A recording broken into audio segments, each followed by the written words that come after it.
everyone, and welcome to another episode of Strictly Come... Wait, what? Wrong intro? What the hell is this dialogue? Screw it.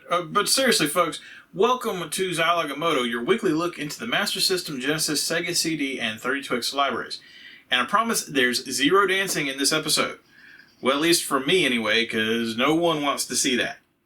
However, that doesn't necessarily go for the content of this week's video, which may include dancing, grooving, and body moving so smooth it has to be alien in nature. The reason for that is this week's game is Toe Jam and Earl. If you're a Sega fan, you're more than likely familiar with Toe Jam and Earl, which debuted in October of 1991, just in time for Christmas, and stood apart from the rest of the crowd as a wholly original title, just as the Genesis was beginning to hit its stride. However, if you're not a Sega fan, or are just under a certain age, this game, and in fact the entire Toe Jam and Earl franchise, and yes, there are multiple games, may have passed you by, as until the last 10 years or so, the first two titles were exclusive to the Genesis, and the third game in the series is exclusive to the original Xbox to this day, and not on either the Xbox 360 or Xbox One backwards compatibility list either. But if you watch this video and you're interested in checking out the adventures of Toe Jam and Earl, I do have good news for you, as at last year the original co-creator of the series, Greg Johnson, worked with Human Nature Studios to release Toe Jam and Earl Back in the Groove for modern consoles. And while I haven't played it yet, it looks to be faithful to the series and specifically act as a bit of a remake of the very game we're talking about today. If you're not familiar with Toe Jam and Earl, you're probably asking, what on earth is this game? And that's more than a fair question, as when I mentioned a minute ago that it's a wholly original title, I wasn't kidding. I can't even think of a game I would compare it to other than some of its sequels.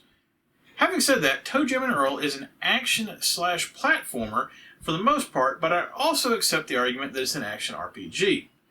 The game features levels presented at a 3/4 view rather than a flat 2D image that you'd see in something like Sonic or Super Mario Bros., but there is still plenty of running and sometimes jumping as you make an effort to explore various levels and avoid enemies as two funkified aliens who have crash-landed on Earth as they were cruising past on a joyride. While there are elements of the game that can be considered to be drawn from other titles or genres, I can guarantee you've never played a game quite like this. And part of that is due to its origins, coming from the aforementioned designer Greg Johnson and programmer Mark Vorsanger, and being published by Sega as an externally developed title, and not coming from a major third party. And those unusual beginnings definitely contribute to the uniqueness of the title.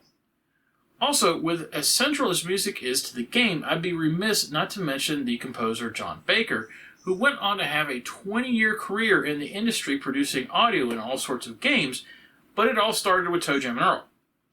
Toe Jam and Earl is the exception to the rule on this channel, as it's a game that I played when it first came out almost 30 years ago, and it was one of the games I grabbed a few years ago when I started collecting. Also, I didn't just grab it to put it on the shelf, I played it all the way through, and I can definitely say it's held up. And now, after two poor Genesis games in a row, I get to share one with you that I know before even recording this that it's going to be an enjoyable experience. So I'm very excited about that. But just how enjoyable? Well, that would be spoiling things, so rather than waste any more time, let's get to it. But first, our customary look at the package. Here's Toe Jam and Earl, and as I mentioned, this was one of the earlier Genesis games I picked up when I started collecting these libraries 4 or 5 years ago. I can't even remember where I got this, it's been so long, but I'm guessing it was probably just from one of the local resale shops. Early on, when I started collecting, I would just buy anything I didn't have, and it would have to be a pretty rough copy for me not to pick it up. The desire to just pick up new old things was that strong. Thankfully, even though I wasn't quite as selective back then, this copy is still in pretty good shape. Looking at the outer cover, it's all intact with no scratching, minus a small gouge in the rear cover near the top. The hang tab has been removed, but whoever did it at least made for a clean cut, and not a bunch of jagged, torn plastic on the edge like I see a lot of the time. The inner cover is held up similarly well and has no water or sun damage, just the original artwork more or less untouched. Releasing in late 1991, Sega of America was using their second generation black covers with the art more or less in a box on the cover, as opposed to the European or Canadian releases with the art zoomed in and all the way to the edge. I like this cover a lot. It definitely gets the attitude of the game right, and the logo down at the bottom is great as well, and really stands out. Also, Sega had the good sense to try to get out of the way and get the smallest seal of quality I've seen just barely snuck in there. Flipping over the rear cover, and it's a pretty simple layout. I've definitely seen a lot worse. I do like the tagline at the top, 2 hip aliens in a serious jam, with the serious in italics, so you know just how serious a jam it really is. While I won't complain too much about the bare bones layout, I have to bring up these screenshots which do the game no favors. While each of the 3 screenshots are varied, the quality of them is terrible. I've shown Master System games with better quality screenshots on this channel, so I don't know what the hell happened here, but it's not good. I'm shocked Sega didn't make them retake these, they're that bad. The 4 used on the European cover aren't much better, and then Japan, well, I shouldn't be too surprised, I guess. I suppose I should be glad that we at least got some decent flavor text for each of the screenshots, and I like how at the bottom there's not just the usual 1 or 2 player indicator, but there's also the graphic of Toe Jam and Earl and the Party Together tagline to really drive home that it can be a 2-player game. Opening up the case, and the cartridge and manual are in pretty good shape. A few bends in the corner on the manual, but I don't mind that, just shows that it's been used. Flipping over the back, and hey, there's an ad for Decap Attack, a game that we just looked at back in episode 88. And if you're not familiar with that one, definitely check it out, as it's going to be on my Best of Season 2 list in 2 weeks.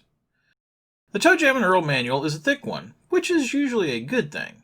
In this case, the thickness is due to not only a first section, which fully explains the game and how to play it, but also a second section which acts as an Earthling field guide, complete with illustrations of each of the Earthlings you might run into, both friendly and antagonistic. I really like that they included this, and it's just one of those things that's been lost to time with the fact that games don't get shipped with manuals anymore. Yeah, I'm glad there's an in-game tutorial or whatever, but there's no replacing some of the charm from these that is just gone now.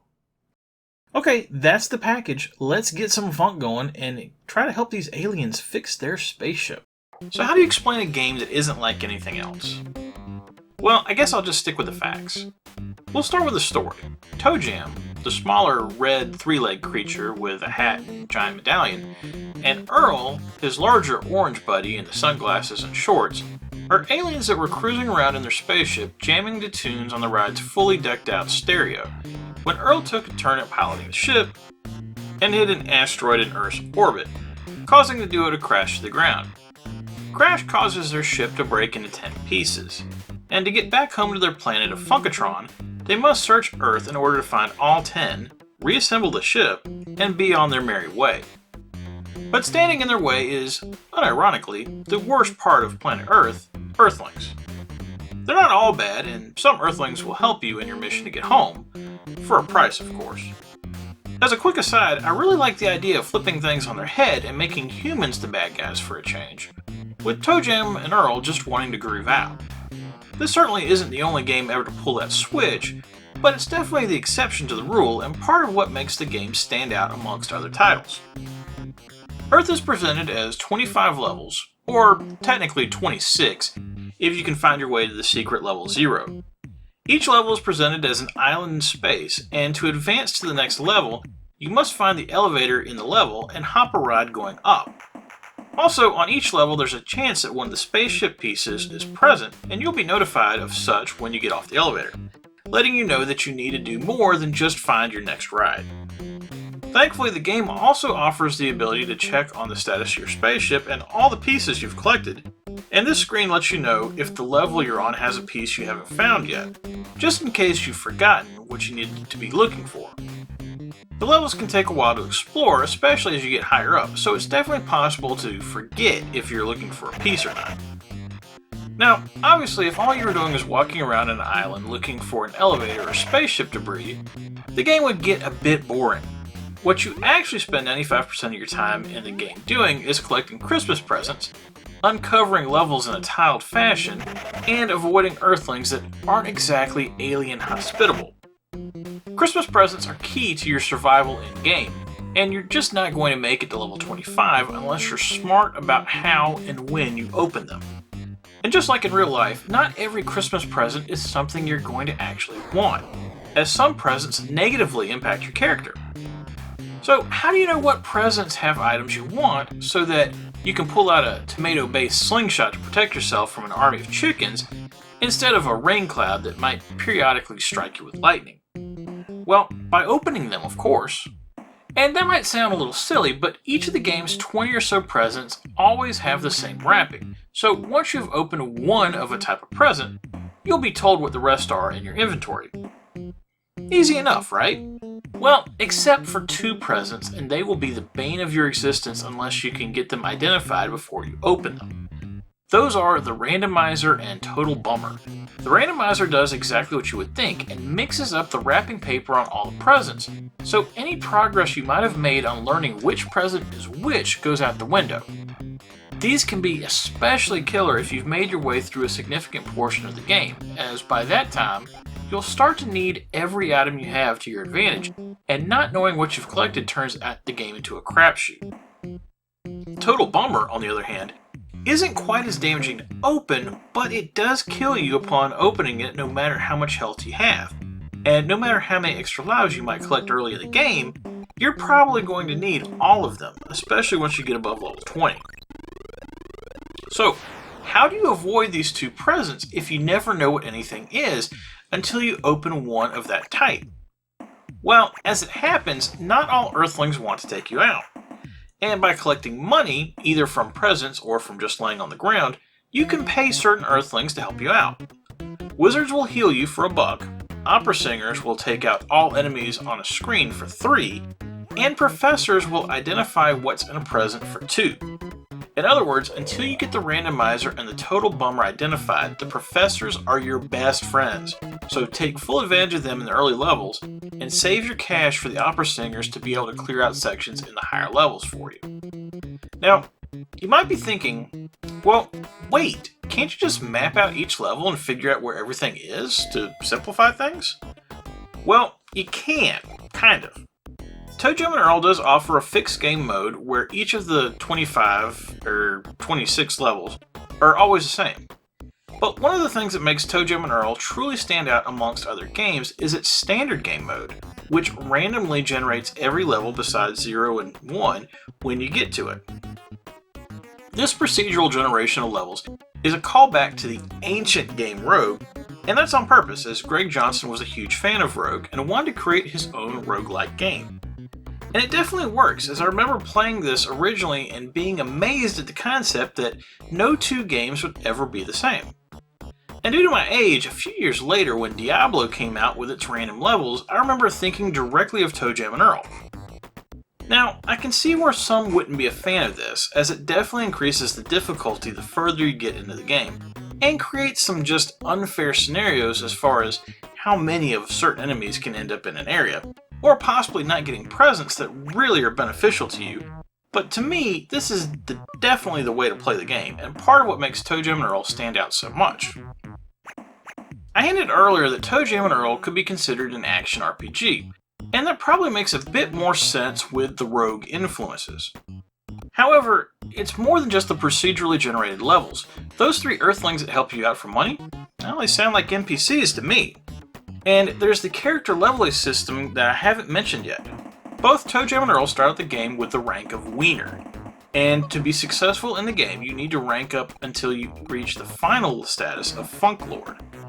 Along the way, you earn extra lives, and for each rank up, your character's health bar will get slightly bigger, which is a must for making it through the higher levels, as you will take damage.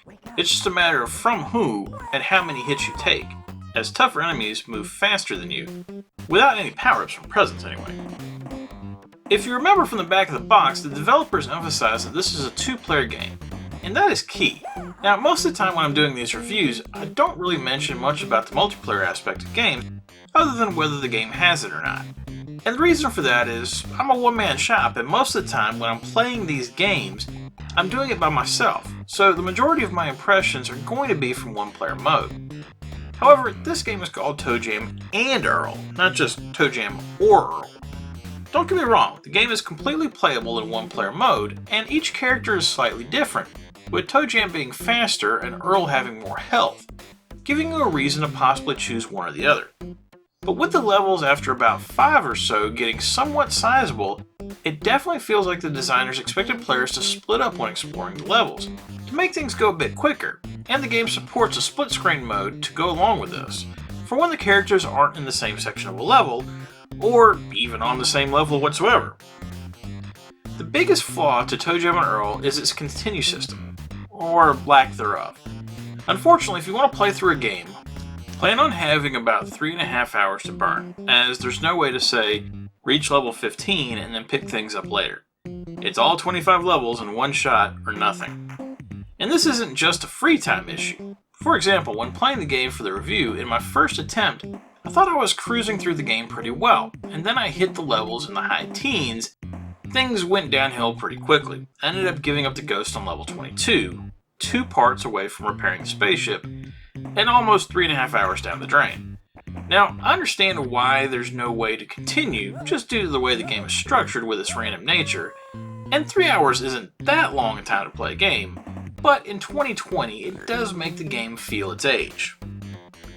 Toe Jam and Earl doesn't do anything earth-shattering from a graphics perspective, but what it does present to the player it does well. Most of the levels look pretty similar, even if they are in different shapes. Where there is some variety, however, is in the different enemies, presents, and food. There's plenty of enemies in the game, and they all look drastically different, no palette swapping here. Every type of present looks different as well, not just paper color design, but also in shape. And there's a plethora of different food items to collect.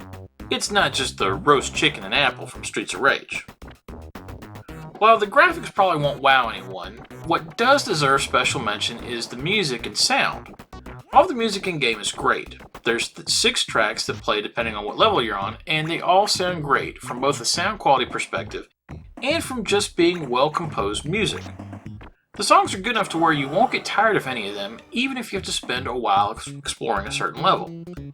And along with the great background music, the sound effects are nicely done as well.